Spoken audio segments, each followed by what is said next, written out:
Retomamos la clase de radiación en gases donde habíamos dejado. Lo último que habíamos visto era problemas de radiación solar, cómo las superficies podían adoptar tanto un coeficiente de absorción vinculado a las longitudes de ondas solares como un coeficiente de emisión vinculado a las longitudes de ondas de la Tierra, ¿no? Temperaturas más bajas y por ende longitudes de ondas mayores. Bien, y de aquí nos íbamos al siguiente tema que tiene que ver con la atenuación de un haz de radiación en un medio no dispersivo. Bien, en un medio absorbente, ¿no? Con el medio de los gases que estamos estudiando. Bueno, este estudio lleva el nombre de, entre otros, Ley de Bucher, ¿sí? Y trata, es bastante simple, trata de lo siguiente: considerar en una dimensión como que tenemos una cantidad de gas, ¿ah? Entonces, sobre esa cantidad de gas, aquí vemos un primer plano que la define, la entrada a esta cantidad de gas de una intensidad de radiación I. Entonces los fotones que llegan chocarán y entregarán radiación de acuerdo a la fórmula de Planck, H por nula, la frecuencia. Bien, si hubiera dispersión, los fotones se chocan y excitan moléculas que radian distintas longitudes de onda. Pero en nuestro caso vamos a considerar solamente la absorción, y como va a haber absorción por un lado en el gas y emisión, como que está rerradiando lo que recibe. Entonces va a haber dos términos principales. Acá vemos de nuevo el esquema. Consideraremos un volumen pequeño, un delta X, ¿sí? Definido por este delta X y estas áreas diferencial de A sub S, y podemos escribir a primer orden como variaría la intensidad del haz modificada por este efecto que decía de absorción y emisión. Entonces la intensidad sub lambda, ¿no?, espectral en X más diferencial X, son una distancia más allá, es la inicial evaluada en X más este término de primer orden, ¿no?, la derivada de la intensidad respecto a X diferencial X. Y esto, por este primer principio, podemos pensarlo en balance de energía espectral, que estamos teniendo cierta emisión por unidad de longitud y absorción por unidad de longitud. Y aquí se afectan por el delta lambda, delta X. O sea, tenemos que integrar esto para todas las longitudes de onda y para luego todo el volumen de gas que corresponda. Si definimos ahora, permitan esta diferencia de notación, un coeficiente espectral de absorción kappa sub lambda, la absorción por unidad de longitud será lo que recibe I sub lambda por este kappa sub lambda. Y también podemos definir un coeficiente de emisión espectral epsilon sub lambda, y la emisión valdrá ahora no I sub lambda, sino I sub B lambda por epsilon sub lambda, donde esta I sub B será la emisión de acuerdo a considerar al gas a la temperatura a la cual se encuentra, no a lo que está recibiendo. Recordamos la ley de Kirchhoff. Entonces allí la absorción es igual a la emisión en forma espectral y bueno, también en función de ángulos distintos, pero acá nos ocupamos solo del tema de longitud de onda. Entonces la ecuación anterior resulta que la variación de I sub lambda con respecto a X es kappa sub lambda o epsilon sub lambda por I sub B sub lambda menos I sub lambda. Y ahora la expresamos, ¿sí? Integrada esta, no podemos integrar la expresión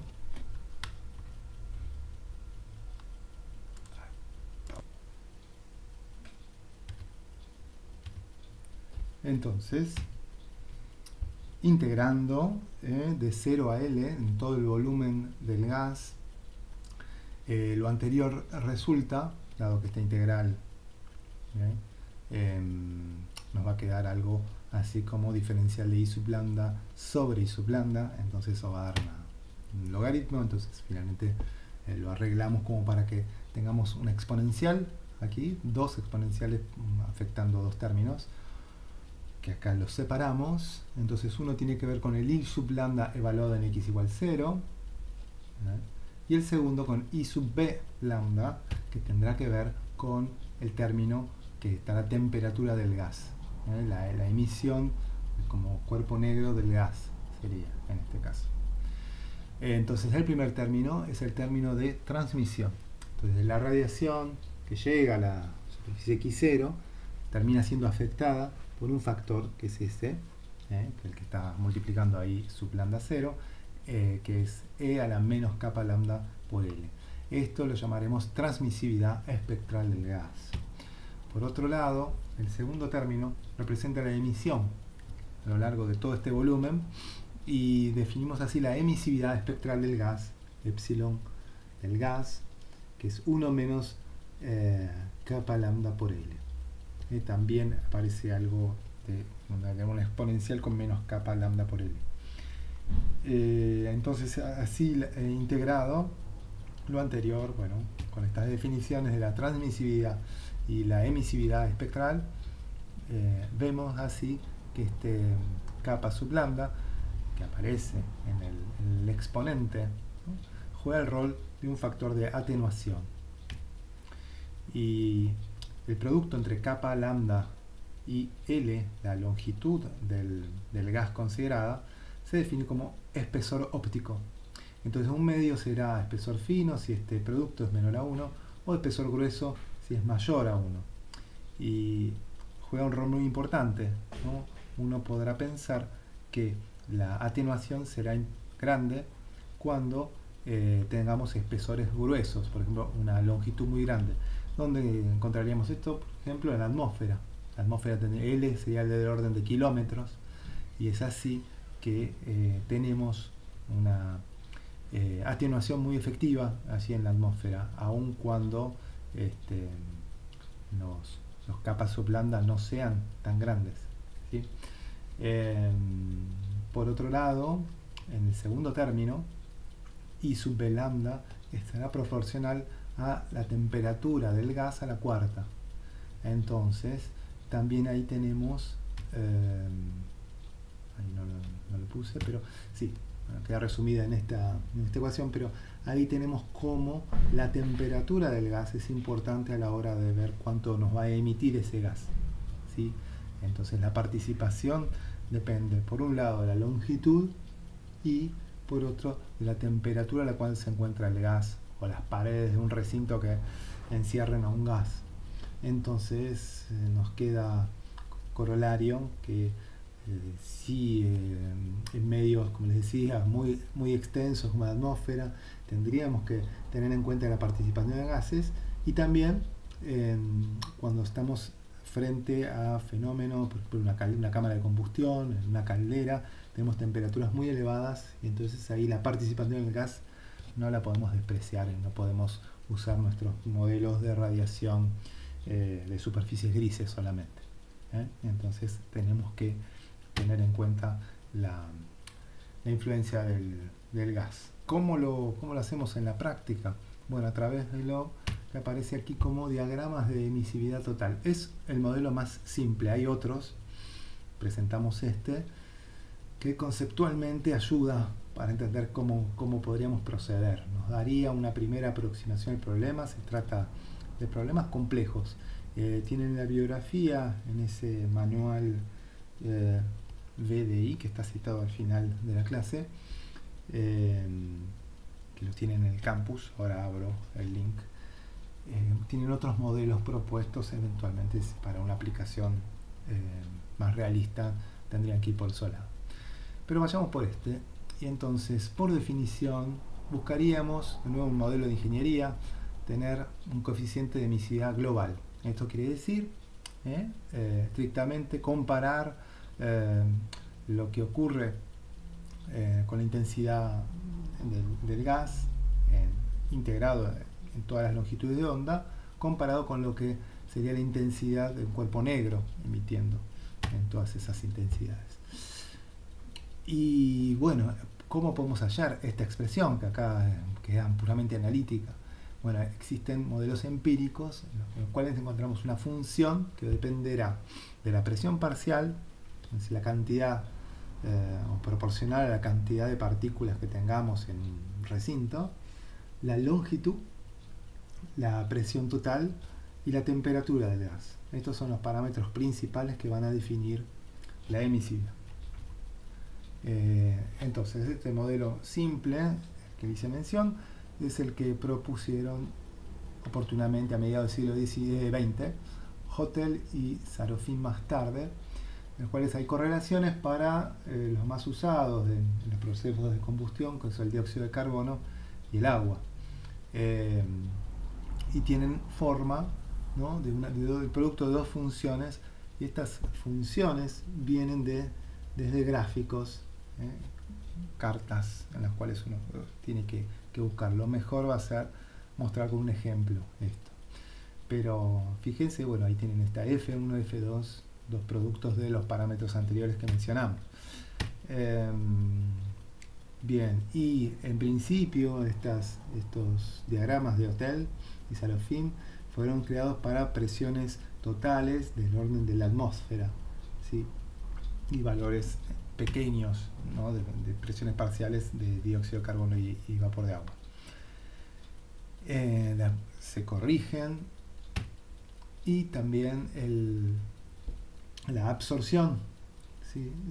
Así como tenemos una emisividad global, tendremos absortancia global, y esta será el producto de la anterior, de la emisividad, por una corrección que tiene que ver con la diferencia de temperatura entre el gas y el recinto donde se encuentre.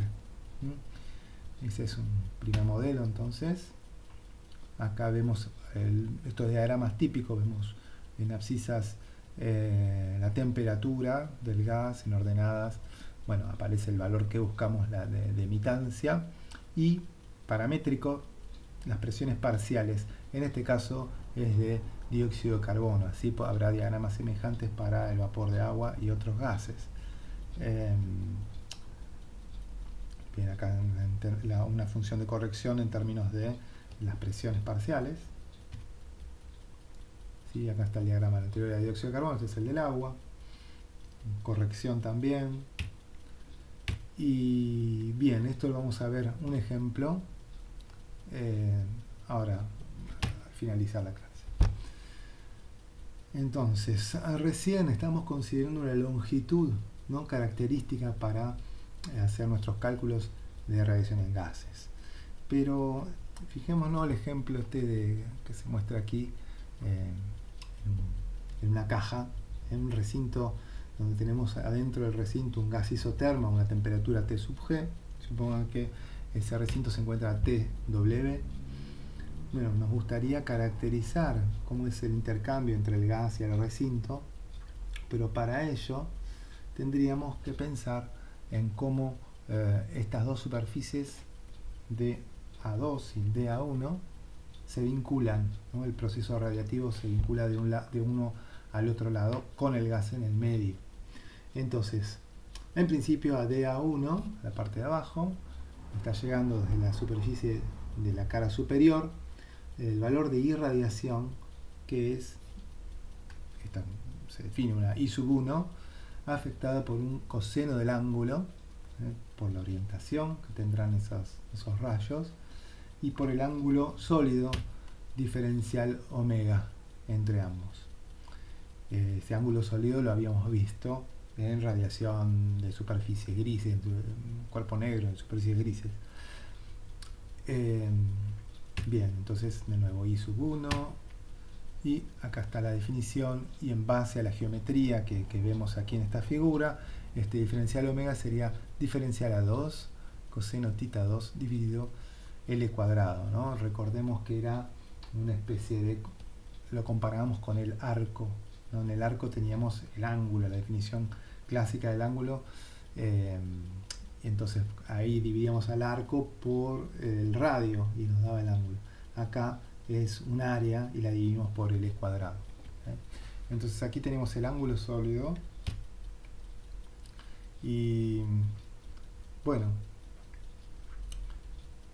entonces tenemos por un lado la irradiación, ¿sí?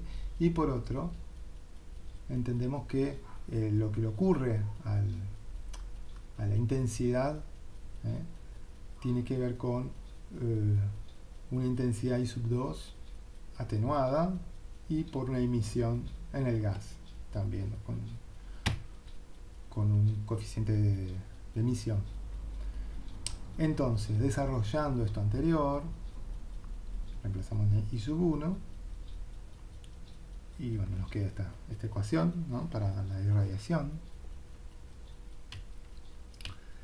Y bien, entonces decíamos que el gas lo consideramos a temperatura uniforme T sub G, que la intensidad de radiación para superficies difusas en principio vale, ¿no?, lo consideramos a la temperatura de la pared, epsilon 2 sigma T sub 2 a la cuarta dividido pi, ¿no? Esta es la intensidad de radiación.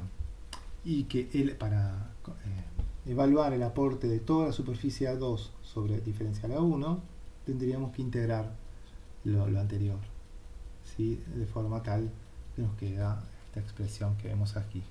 Nuestra integral en A2, acá abrimos todos los términos, ¿no? Pusimos el ángulo sólido, el coseno θ 1 y la intensidad, ¿no?, escrita ya en términos de la intensidad en la superficie 2, J2.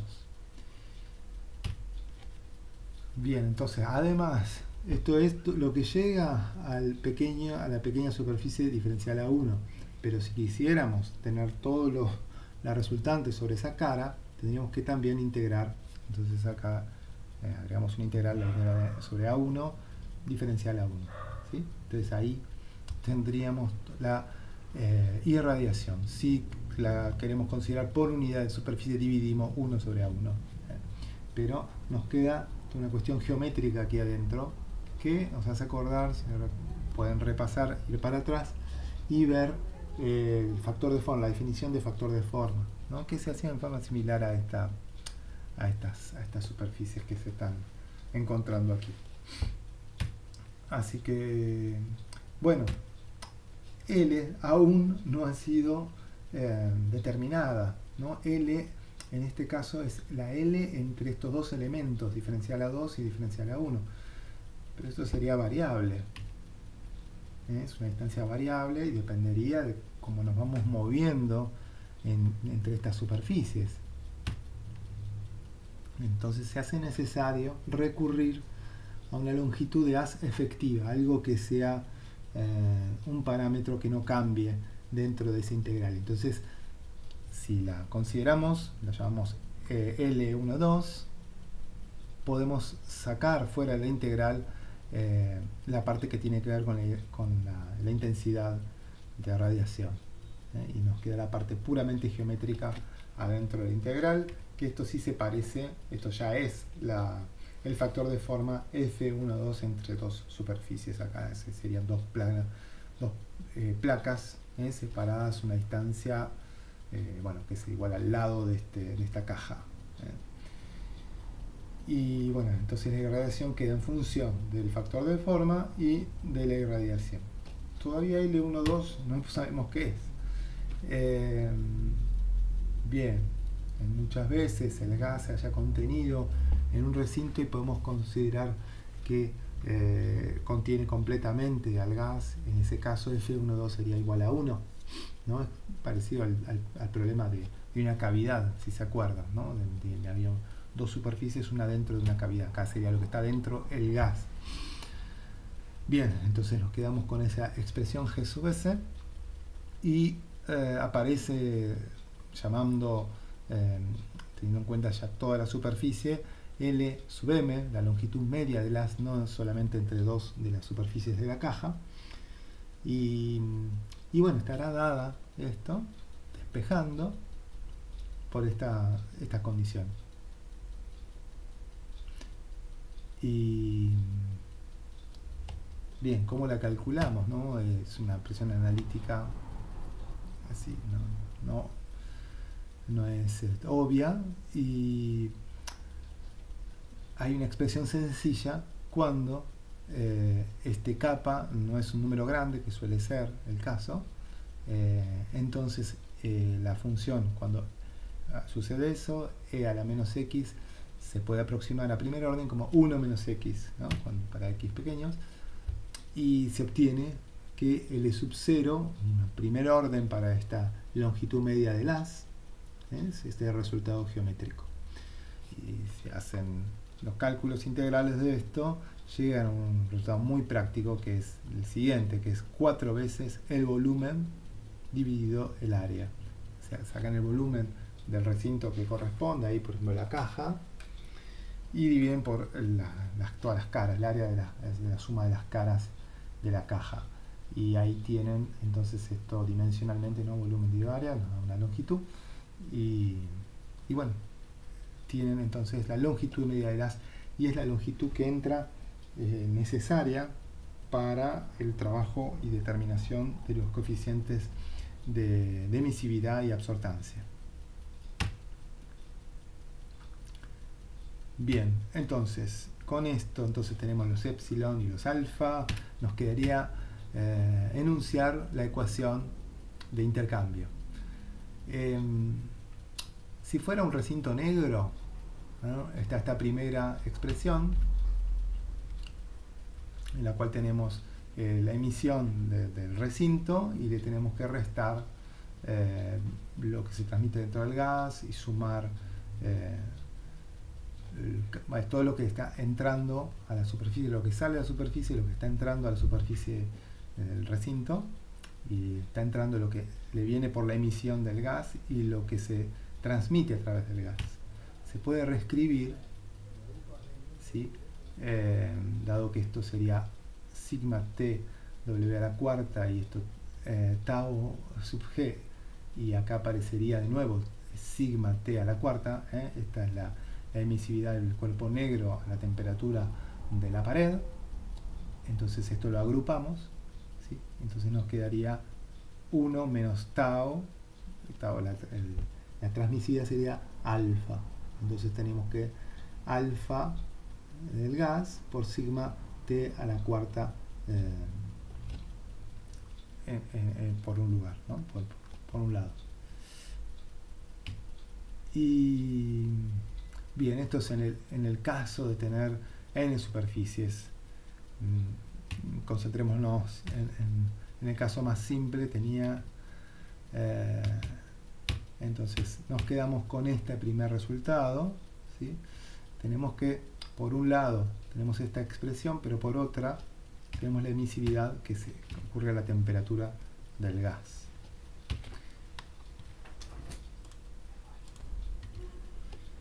Retomando entonces, decimos, olvidando estas expresiones para múltiples superficies, que no vamos a ver ejemplos con ello, pero sí el caso de una superficie gris y el intercambio con un gas al interior. Es esta expresión 11, esas superficies grises difusas. Vemos lo que participa, entonces sería el coeficiente de la superficie, de la pared, y los coeficientes respectivos del gas, ¿sí? El alfa aquí está de acuerdo a esta, en vez de ser a los medios 0,65, una corrección que están en este manual al cual les hago mención. Es uno de los capítulos en la radiación en gases. Y bueno, vamos a tratar de ver algún ejemplo donde utilizar esta expresión, que si ustedes le quitan la parte de la radiación de la superficie gris, tendría que darle la anterior expresión, ¿sí? de superficies negras. Y lo interesante es aplicarla en casos en los cuales tengan, por ejemplo, el cálculo en tubos, en calderas, ¿no? Tubos donde reciben el calor a partir de gases de combustión, los gases que salen de una cámara de combustión y que intercambian calor con paredes de tubos. Bueno, ver cuánto cambia el hecho de considerar la participación del gas. También, eso será cuestión de otra bolilla, participa la llama, ¿no? Y en ese caso, cuando estamos hablando de llamas, ya se trata de radiación de partículas, ¿no? Y no de gases, la diferencia, ¿no? Partículas que decimos el hollín, las cenizas, en ese caso tienen su propia física, si se quiere, tienen expresiones parecidas a estas correlaciones, pero la física es distinta. Se suele considerar estas llamas como si fueran superficies grises también. Y bueno, ahí en ese caso participarían directamente, no en la emisión volumétrica, sino como una superficie, ¿no? Se consideraría la superficie de todas esas partículas que están irradiando, pero bueno, será cuestión de otra clase.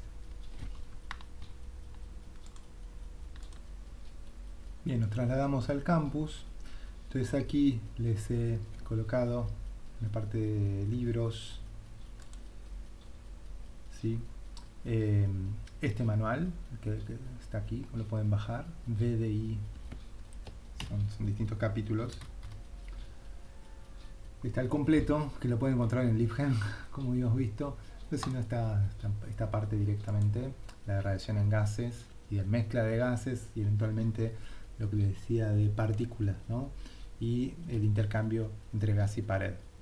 Pero primero nos quedamos con el tema de radiación en gases, como lo veníamos trabajando, y querría hacer mención aquí, bueno, acá por ejemplo, fíjense, aparece la longitud de las media del gas, aparece esta expresión 4V, hay una corrección de 0 a 9, pero tiene mayor importancia.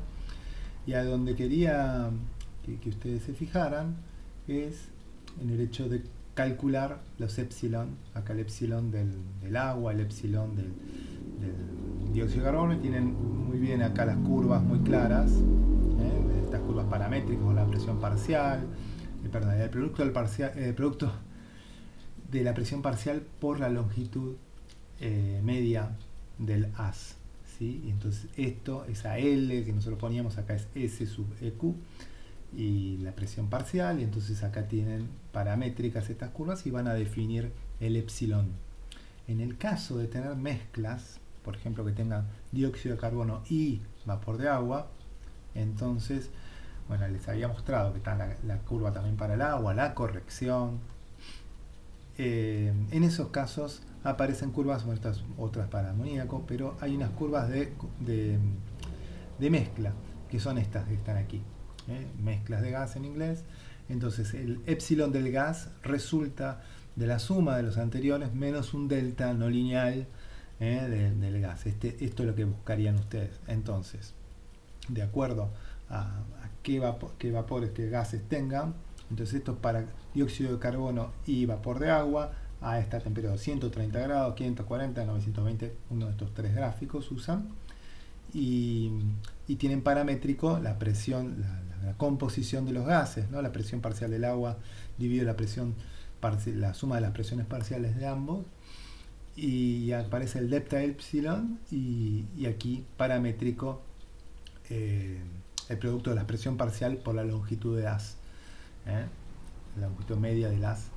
Y entonces acá tienen este delta epsilon, por ejemplo, que lo sacan para algún valor y lo restan, y así tienen el epsilon del gas. Esta de AB le ponen acá en la notación, es nuestro alfa sub gas, y pasa exactamente lo mismo. Y tienen aquí un ejemplo para determinar el flujo de calor en un cubo lleno de gas que tiene estas condiciones. Lo resolví en un ejemplo acá escrito en Python. Háganme acordar, si no me acuerdo si está subido, pero lo voy a subir. Estos valores de acá, por ejemplo, epsilon del CO2, epsilon del agua, delta epsilon, lo saqué de estas curvas que les acabo de mostrar, que vienen de este atlas. Así que esta información queda de referencia, son tablas para la práctica. Bien, así que con estas datas podríamos ya tener una muy buena aproximación al tema. Acá había intentado bajar las curvas de Hotel en forma así de detección de gráficos, pero es muy laborioso, así que se lo dejo a algún valiente que quiera. Eh, y bueno, después se podrán hacer cálculos más avanzados de caldera, mientras a medida que avancemos nos quedan temas todavía por desarrollar. Este tema de radiación en gases sí va a ser conceptual, teórico, y lo vamos a evaluar, ¿sí? Así que por hoy finalizamos la clase y quedamos a la clase que viene, que daremos un uso para consultas y para ver el tema que nos falta de transferencia de masa. Gracias.